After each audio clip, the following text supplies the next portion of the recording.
Hey guys, how you doing? Friday afternoon, almost done for the day, almost done for the week. Feels good. It's been a really busy week. Worked hard. It's good. Sarah is away at a leadership camp for, I guess, until Sunday. We got up early, drove over there. She was at the mall. I guess all the students in the city were meeting at the Tecumseh Mall at 5 a.m. It was early, and that's okay. Had a long day, and she's off. A couple messages from her. She's having a great time. Apparently, she won a badge of sorts for some activity that she got to do. I got to ask her more about it, but it looked pretty cool. Showed me the badge. It was cute. It's good. Sounds like she's having fun. Us, we got a weekend. It's been good. The camp she's gone to, it's a leadership camp. I remember going when I was much younger. Great time. So I know she's going to have a fun time. And it got me thinking again, leadership camp. They're going to have about 500 kids there, from my understanding. Leaders. Yeah, 500 leaders. Jokingly thought, well, geez, that's a lot of leaders. You need a team in order to lead sometimes. That'd be interesting to figure out. And kind of is true. I mean, a good leader has a good team, or a good leader builds a good team, and a good team builds a good leader. I don't know.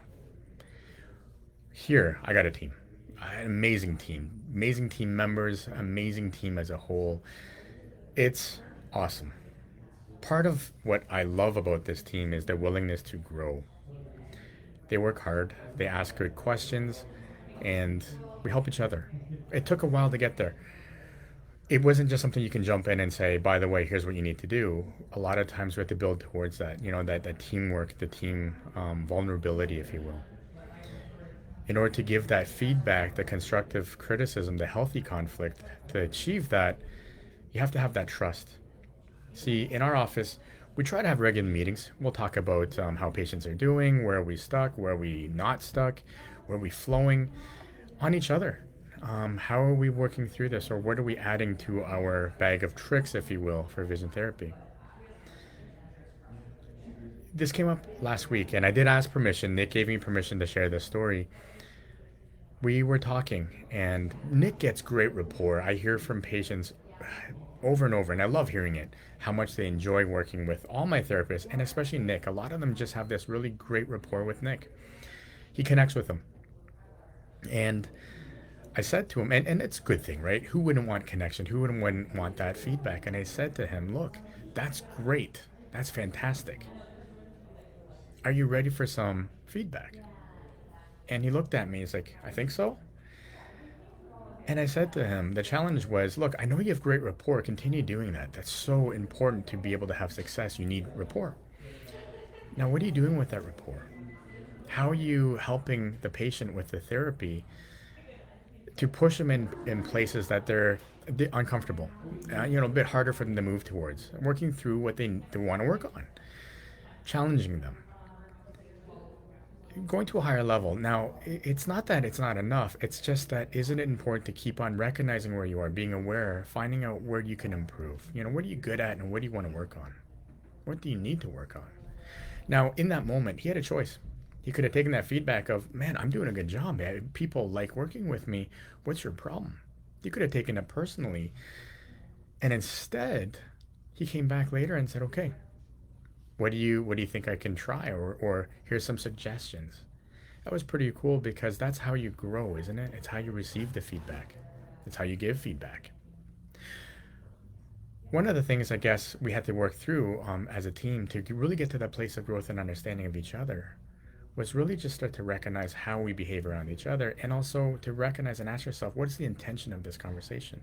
Look, if my intention was to hurt him, he can feel that. He can recognize that. There's no purpose in that. For me, it was I get excited about growth, whether it's growth in patients, myself, my family, and team. So I love the learning moments. I get excited when they get excited, and for him to come back with that, I guess he recognized, and I think appropriately, there was the intention here was just to help guide feedback, the constructive suggestions. I guess the second part of it too is who are you sharing the concerns with? One of our rules we have here is if you have a complaint, if you have a concern, who are you sharing it with? And is the person you're sharing it with someone who has the responsibility or the ability to correct it? to help make it better, resolve it. If that person doesn't have that ability, are you just venting? Now, venting isn't horrible, but again, what's the purpose of the conversation? Back to the first one. So, it really knocks down some of that excess energy. Maybe we call it gossip or just resentful talking. I don't know. It just guides it more purposeful. What is the purpose? Oh, I want to correct this. Good. Is the person you're talking to in the position that they can?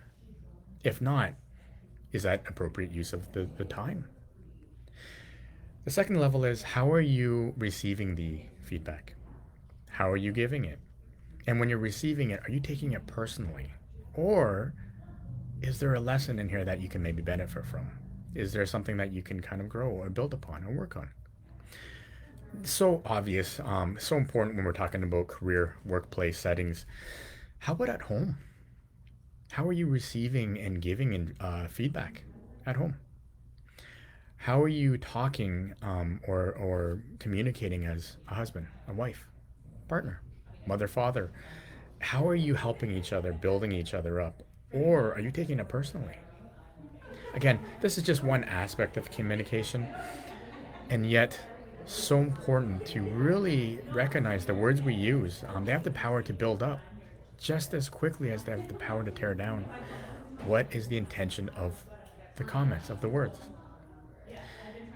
If this is important to you, if this resonates, understand you're not the only one. I hear from so many of my clients and patients, they want to improve communication.